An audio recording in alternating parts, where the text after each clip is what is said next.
నేను మీ పావని. ప్రతి వారం లాగే ఈ వారం కూడా మంచి మంచి మూవీస్ రిలీజ్ అయ్యాయి. వాటికి సంబంధించిన రివ్యూస్ మీకోసం తీసుకొచ్చాను. సో ఇక స్టార్ట్ చేద్దామా?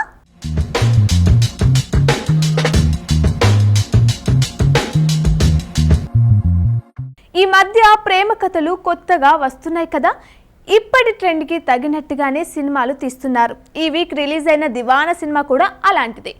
ఏవో కారణాల వల్ల ప్రేమలో పడుతుంటారు. ఆ ప్రేమ నిలబడాలంటే మాత్రం బాధ్యతగా ఉండాలని చెప్పే ప్రయత్నం చేశాడు దర్శకుడు శ్రీకాంత్ సంగిరెడ్డి. ఒక రొటీన్ లవ్ స్టోరీని తీసుకొని దానికి స్నేహం, ఫ్యామిలీ సెంటిమెంట్ని జోడించాడు. చాలా చోట్ల ఈ సెంటిమెంట్ సీన్స్ వస్తాయి. అవి వచ్చినప్పుడు ఎలాంటి వాళ్ళైనా ఎమోషనల్ అయిపోవాల్సిందే. మీరు హృదయం సినిమా చూసారా? దానిలో hero Murari one side love చేస్తుంటాడు కదా. అలా దీనిలో కూడా హర్షిత్ వన్ సైడ్ లవ్ చేస్తుంటాడు. వన్ ఫైన్ డే ప్రపోజ్ కూడా చేస్తాడు. అయితే స్నేహ ఒప్పుకోదు. ముందు గవర్నమెంట్ జాబ్ తెచ్చుకో, ఆ తర్వాత లవ్ సంగతి చూద్దాం అంటుంది. ఆ జాబ్ ప్రయత్నాల్లో ఉన్న హర్షిత్ అనుకోకుండా కష్టాల్లో పడతాడు, జైలుకి వెళ్తాడు. వాటన్నిటిని దాటుకొని హర్షిత్ గవర్నమెంట్ జాబ్ తెచ్చుకున్నాడా లేదా, తన లవ్ స్టోరీ సక్సెస్ అయిందా లేదా అన్న పాయింట్ మీద కథ అంతా నడుస్తుంది. హీరో హర్షిత్ రెడ్డి చాలా న్యాచురల్గా నటించాడు. ఎక్కడ ఓవర్ యాక్టింగ్ చేయకుండా బ్యాలెన్స్డ్గా వెళ్ళాడు.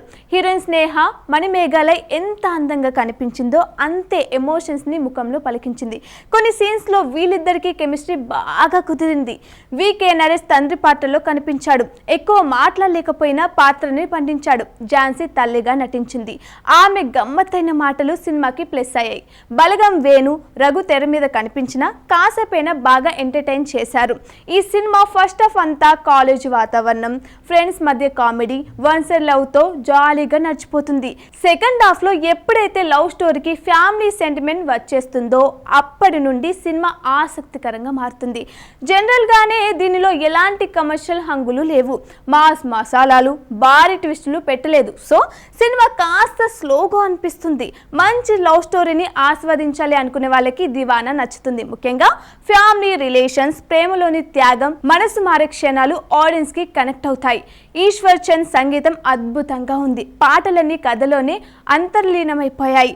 వంశీ పచ్చిపులుసులు, సినిమాటోగ్రఫీ సినిమా ప్లస్ అయిందనే చెప్పాలి. దివానా సినిమాకి ఆడియన్స్ ఇచ్చిన రేటింగ్ 9.4 out of 10. దీపికా పడుకోనే, డయానో పింటో, సైఫ్ అలీ ఖాన్ కలిసి నటించిన సినిమా కాక్టైల్ సినిమా గుర్తుందా? 2012లో వచ్చింది. బిగ్గెస్ట్ హిట్ కూడా అయింది.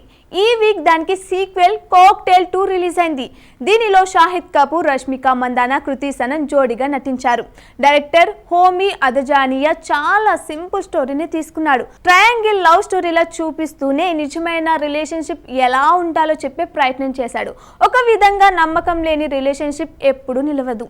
రిలేషన్షిప్ ని అనుమానించడం మొదలు పెడితే వాళ్ళకి మనశ్శాంతి మిగలదు అనే పాయింట్ మీద ఈ స్టోరీని రన్ చేశాడు.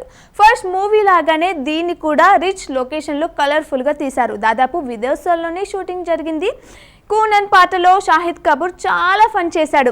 లవర్ బాయ్ లా కనిపిస్తూనే మెచ్యూర్డ్ మ్యాన్ లా యాక్ట్ చేశాడు. అలీ పాటలో కృతి సనన్ స్క్రీన్ మీద చాలా స్టైలిష్ గా కనిపించింది. తన పాటలో గ్లామర్ తో పాటు ఎమోషన్ కూడా చూపించే ప్రయత్నం చేసింది.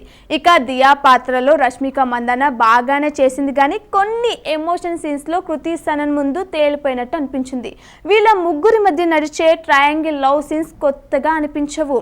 ట్విస్ట్లు కూడా ముందుగానే తెలిసిపోతుంటాయి. సో పెద్దగా ఎగ్జైట్ అవ్వాల్సిన ఛాన్సే లేదు. అయితే సెకండ్ హాఫ్ లో మాత్రం కొన్ని ఎమోషన్ సీన్స్ మాత్రం మనసును హత్తుకునేలా ఉంటాయి.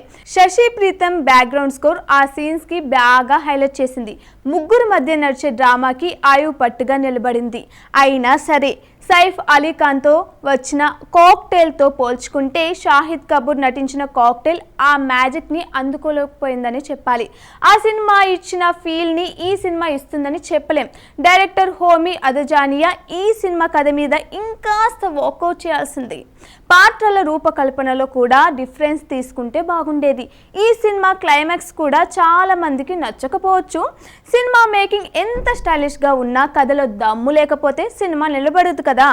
అయినా సరే ఈ సినిమాలో రొమాన్స్, కామెడీ బాగున్నాయి కాబట్టి జనాలు వాటిని ఆస్వాదించే వీలుంది. షాహిద్, కృతి సనన్ యాక్టింగ్కి మంచి మార్కులు వచ్చాయి. రష్మిక కూడా తన పాత్రకి న్యాయం చేసింది. టైం పాస్కి చూడాలనుకునే వాళ్ళకి ఈ సినిమా మంచి చాయిస్. కాక్టైల్ 2కి ఆడియన్స్ ఇచ్చిన రేటింగ్ 8 out of 10. బాలీవుడ్ లో ప్రొడ్యూసర్ ఫిరోజ్ నదియాన్ వాళ్ళ తీసిన వెల్కమ్ సీక్వెల్ కి మంచి పేరుంది. 2007లో అక్షయ్ కుమార్, అనిల్ కపూర్, నానా పటేకర్ కాంబినేషన్ లో వెల్కమ్ తీశారు, హిట్ కొట్టారు. 2015లో జాన్ అబ్రహం తో వెల్కమ్ బ్యాక్ తీశారు, హిట్ కొట్టారు. ఇప్పుడు 2026లో వెల్కమ్ టు ది జంగల్ పేరుతో అక్షయ్ అండ్ గ్యాంగ్ తో సినిమా తీసి రిలీజ్ చేశారు. ఇప్పుడు ఇది కూడా హిట్ టాక్ తెచ్చుకుంటుంది. ప్రతిసారి అర్బన్ లో కథలు అల్లుకునేవారు, ఈసారి జంగల్లోకి మార్చేశారు. డైరెక్టర్ అహ్మద్ ఖాన్ ఈ సినిమాని భారీ తారాగణం తోటి కామెడీ అడ్వెంచర్ గా తీశాడు. దాదాపు 10-12 మంది తారలు ఈ సినిమాలో తలుక్కుమంటారు. ఫిట్నెస్ తో పని లేకుండా అందరూ గన్స్ పట్టుకొని అడవుల్లో తిరుగుతుంటారు. ఆర్మీ గెటప్స్ తో హంగామా చేస్తూ కామెడీ పండించారు. అక్షయ్ కుమార్, సునీల్ శెట్టి, పరేష్ రావల్, అశ్వథ్ వార్షి, జానీ లివర్, రాజ్ పాల్ యాదవ్ సినిమా మొదలవ్వగానే ఒకరి తర్వాత ఒకరు వచ్చేసి హడావిడి చేసేస్తారు. వీళ్ళు కనిపించిన ప్రతిసారి థియేటర్లో నవ్వులు పూయించే ప్రయత్నం చేశారు. ఇకపోతే జాక్వెలిన్ ఫెర్నాండెస్, దిశా పటాని, రవీనా టండన్, లారా దత్తా ఒకవైపు గ్లామర్ గా కనిపిస్తూనే కథకి నిండుదనం తీసుకొచ్చారు. ఫస్ట్ హాఫ్ లో వరుసగా పంచులు పడుతుంటే ఆడియన్స్ నవ్వాపుకోలేరు. పాతకాలపు బాలీవుడ్ జోక్స్ మళ్ళీ రిపీట్ అవుతున్న ఫీలింగ్ వచ్చేస్తుంది. ఇంటర్వెల్ తర్వాత సాహసాలు మొదలవుతాయి. గన్స్, గుర్రాలు, ఫైట్స్, చేజింగ్లు అంత గందరగోళంగా మారిపోతుంది. అంత పెద్ద స్టార్ కాస్ట్ ఉండడం వల్ల అందరికీ సమానంగా స్క్రీన్ స్పేస్ ఇవ్వడం కుదరలేదేమో. కొన్ని పాటలు అలా వచ్చి ఇలా వెళ్ళిపోతుంటాయి. అలాగే ఈ సినిమా అంతా నో లాజిక్, ఓన్లీ మ్యాజిక్ తోటి సాగిపోతుంది. కామెడీ కోసమే తీసిన సినిమా కాబట్టి జనాలు దీన్ని బాగా ఆస్వాదిస్తున్నారు. అలాగే మ్యూజిక్, బ్యాక్గ్రౌండ్ స్కోర్ స్క్రీన్ కు మంచి ఎనర్జీ తీసుకొచ్చాయి. జంగల్ లొకేషన్, విజువల్స్ గ్రాండ్ గా కనిపించాయి. కథలో కొత్తదనం ఉంటే బాగుండేది. కొన్ని కామెడీ ట్రాక్స్ అద్భుతంగా పెళితే మరికొన్ని ట్రాక్స్ మాత్రం సాగదీసినట్టుగా అనిపించాయి. క్లైమాక్స్ భారీగా ప్లాన్ చేసిన భావోద్వేగాల కంటే గందరగోళమే ఎక్కువగా కనిపిస్తుంది. అయినా Akshay Kumar comedy timing, Paresh Rawal expressions, Arshad Warsi energy సినిమాను చాలా చోట్ల నిలబెట్టాయి. మొత్తానికి ఈ సినిమా జనాలకి మంచి ఎంటర్టైన్మెంట్ ని అందిస్తుంది. వెల్కమ్ టు ది జంగల్ సినిమాకి ఆడియన్స్ ఇచ్చిన రేటింగ్ 9.3/10. చూసారు కదా, ఇది వాల్టి ఆర్ఆర్. నెక్స్ట్ వీక్ కూడా మంచి మూవీస్ రిలీజ్ అవ్వబోతున్నాయి. వాటికి సంబంధించిన రివ్యూస్ కూడా మీకోసం తీసుకొస్తాను. నెక్స్ట్ వీక్ మళ్ళీ కలుద్దాం. Till then keep watching Vanitha TV. Bye bye.